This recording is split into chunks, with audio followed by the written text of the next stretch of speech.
Bonjour tout le monde. Aujourd'hui, je vais vous parler sur la partie environnement et les variables d'environnement sous Postman. Donc, comme vous savez, dans le cadre professionnel, on peut travailler, on peut avoir des API et on peut tester ces API-là sur ensemble d'environnements. Ça veut dire que un environnement, c'est un ensemble de paires, c'est de clés valeurs. Donc, ça veut dire qu'on peut avoir un environnement de production, un environnement de recette, un environnement de test, un environnement de pré-production, un environnement local. Donc c'est pour cela qu'on peut faire un appel API sur cet environnement-là et par la suite on va faire un deuxième appel sur un autre environnement. Et ce qui change entre un environnement et un autre, ce qu'on va changer de un environnement à un autre, c'est qu'on va changer l'URL. Ça veut dire que on peut avoir un environnement avec une URL, par exemple, je sais pas moi, environnement test.fr et après le endpoint, ça veut dire que on va mettre l'API et l'environnement de production à la place de test.fr, on va faire prod.fr après le endpoint. Donc, comme vous avez remarqué, ce sont deux environnements différents avec deux URL différentes, mais c'est la même API. Donc, quand vous allez faire le test, sous Postman, ce que pour vous faire, par exemple, moi je vais faire un exemple. Donc là, je vais aller sur la collection que j'ai créée l'autre fois. Par exemple, ça, c'est un appel API. Et donc là, imaginons que cet environnement-là, c'est un environnement de test. Donc pour dire get user, par exemple, test. Et moi, en fait, je vais créer une nouvelle requête pour dire que une request, je vais la mettre sur ici et ici. Là, je vais mettre get user, par exemple, et prod. Ok, donc là, en fait, j'ai cette URL là, et là, en fait, j'ai cette request là. Et donc, imaginons que à la place de request, c'était prod. Bon, disons que c'était ça. Donc, vous voyez que là, c'est l'URL, et là, en fait, là, c'est l'URL, et par la suite, c'est l'API. Donc, vous, quand vous allez faire le test, vous allez faire l'appel, vous allez créer deux requêtes sous Postman et faire deux appels. Par contre, sous Postman, il y a un truc qu'on appelle environnement, c'est-à-dire que nous, pas besoin de créer deux requêtes, on peut créer un environnement, on peut configurer notre environnement et on peut mettre nos variables d'environnement et par la suite, on va en fait sélectionner l'environnement souhaité et on va faire l'appel. Donc, la sélection des environnements se fait ici. Donc là, j'ai pas encore deux environnements, on va créer. Donc, il faut aller sur environnement et là, on peut créer une new environnement. Donc là, je vais mettre environnement, par exemple, environnement env test. Voilà. Donc là, j'ai créé l'environnement test. Et là, je peux créer aussi un autre environnement. Donc là, en fait, c'est mon environnement test. Je peux créer un nouveau environnement new et je vais mettre prod env prod. Voilà. Donc là, j'ai créé deux environnements, mais ils sont encore vides. Et par la suite, je dois définir les variables d'environnement. Donc les variables d'environnement, pour moi, c'est l'URL. Moi, je vais mettre une variable qui s'appelle URL. Et cette variable-là, elle va avoir... donc là, en fait, je suis sur le test. Donc, je dois chercher mon URL de test. Voilà. Donc, c'est ça mon URL de test. Je vais faire, donc là, ça, c'est l'URL de test. Voilà. Je peux même... Donc, voilà. Donc, ça, je peux enregistrer. Et mon environnement de prod, il est là. Donc, je vais créer une nouvelle variable avec le même nom. Je peux créer le même nom et je vais mettre l'environnement de prod qui est là. Donc là, j'ai créé deux environnements. Donc deux environnements. Premier environnement test qui a cette URL là. Deuxième environnement qui est cette URL là, mais avec la même variable. Et par la suite, moi, pas besoin de créer deux. Donc moi, je vais faire... En fait, je vais faire save. Qu'est-ce que je vais faire? Je reviens ici. Et là, en fait, je vais créer une nouvelle requête. Je vais l'appeler donc test environnement. Et donc je vais mettre dans le dossier, c'est là, ici, donc test environnement. Et en fait ici, donc quand vous avez remarqué, donc il y a la partie API, c'est la même entre la prod et la recette. Donc cette partie là, je vais le mettre ici. Et ce qui va changer en fait, c'est la partie URL. Donc dans ce cas là, on va mettre notre variable d'environnement qui est URL. On va taper 2 fois le petit accolade URL, on va faire comme ça, voilà. Et donc là en fait URL, donc là en fait c'est pas connu, pourquoi, on va voir. Donc URL, on va faire ça, voilà, c'est normal.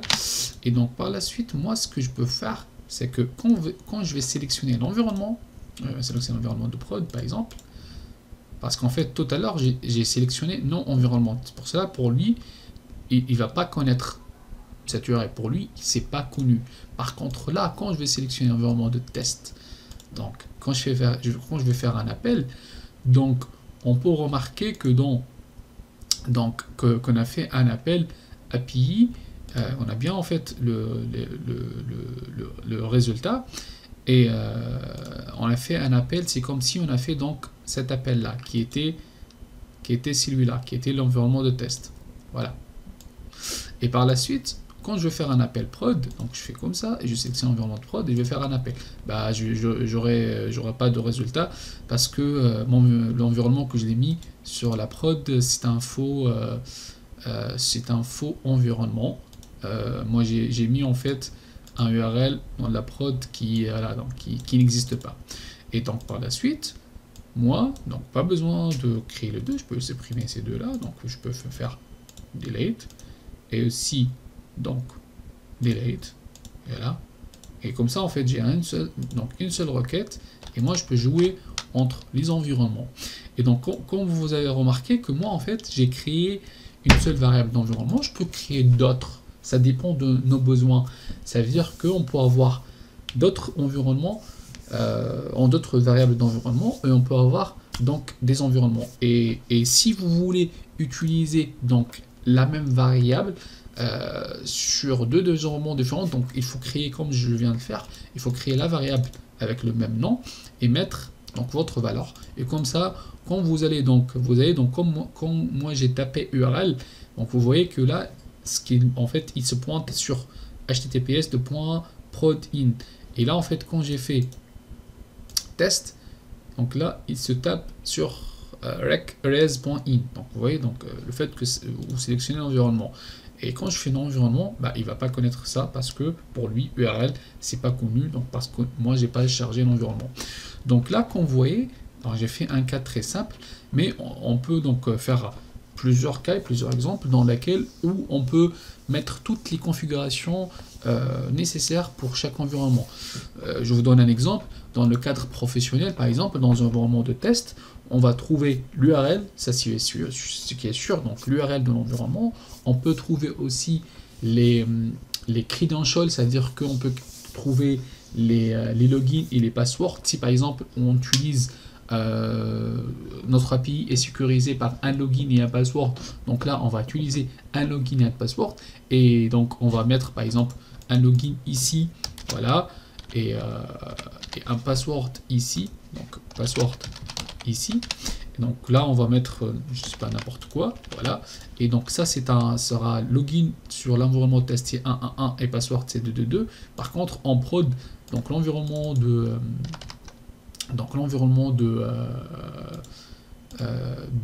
test, de l'environnement de prod, c'est pas en fait la même valeur. Donc moi je peux mettre là 333 et 555 par exemple. Et donc là, imaginons que mon API, donc elle utilise de l'autorisation avec une authentification. Dans ce cas-là, ou donc dans la partie header, par exemple, je fais authorization, et là, par exemple, j'ai besoin de générer un login, ou par exemple, utilise donc un login ici, donc je peux mettre mon login qui est donc dans un accolade login, voilà, Et donc là, il n'est pas connu parce que moi, j'ai pas sélectionné l'environnement. Voilà, donc là, ça va être connu si j'ai bien enregistré. Il faut bien enregistrer, bien sûr. Très connu. Et là, en fait, ça sera le password qui est donc password. Voilà. Donc dans ce cas-là, si moi donc je suis sur en prod, il va prendre 33555 et si moi en fait je vais sélectionner l'environnement de recette de test, voilà, il va me prendre un 1 et 2. Donc voilà. La configuration des environnements est très importante, surtout dans le cadre professionnel, pour éviter de faire les redondances. Parce qu'en fait, si vous allez faire, si par exemple dans le cadre professionnel, vous travaillez sur 3 ou 4 environnements, ça veut dire que pour le même web service, vous allez créer 4 requêtes sur Postman, alors que vous allez créer plusieurs dossiers, plusieurs, je sais pas moi, des collections, et donc vous allez créer un dossier prod. Et déjà, c'est de la redondance parce que c'est même API, donc ça sert à rien de créer même requête, juste vous changez l'URL. Donc ça sera mieux de créer des environnements et vous basculer entre les environnements. La dernière chose que je vais vous montrer, c'est que par exemple, si vous voulez enregistrer, vous faire un export. Donc j'ai montré déjà en fait la partie export, donc si vous voulez par exemple enregistrer vos collections et à côté, donc pour les envoyer et tout. Donc pour enregistrer une collection, c'est très simple. Par exemple là, moi je travaille sur cette collection là, vous faites comme ça et par la suite vous faites export, comme ça vous allez enregistrer votre collection. Mais il faut faire attention, si vous enregistrez la collection et par la suite il y a une autre personne qui va importer cette collection là, il va pas trouver les variables d'environnement ni les environnements. C'est pour cela qu'il faut exporter aussi les environnements. Donc là vous faites comme ça, et vous pouvez faire vous pouvez en fait sélectionner l'environnement et vous pouvez faire comme ça ici et vous faites export, voilà, et ils vont enregistrer vos environnements, l'environnement de test et de prod. Comme ça, ce fichier XML va plutôt JSON va contenir en fait l'environnement et les variables d'environnement, et par la suite la personne va importer les environnements et les collections. Et là en fait la current value, c'est la value donc actuelle, et là en fait vous pouvez donc resetter les valeurs, vous pouvez faire d'autres choses en fait ici. Donc vous pouvez sauvegarder avec CTRL S, vous pouvez publier donc vos environnements avec d'autres workspaces, vous pouvez aussi donc exporter vers du duplicate, vous pouvez supprimer donc environnement. Si vous pouvez modifier donc runme ou modifier en fait les rôles si vous travaillez dans un workspace partagé avec équipe. Donc voilà ce que vous pouvez trouver au niveau des environnements. J'espère que cette vidéo était claire, et c'est en fait pour moi là cette partie là est très utile, très importante, surtout quand vous travaillez dans un cadre professionnel. Merci pour vous et à la prochaine vidéo.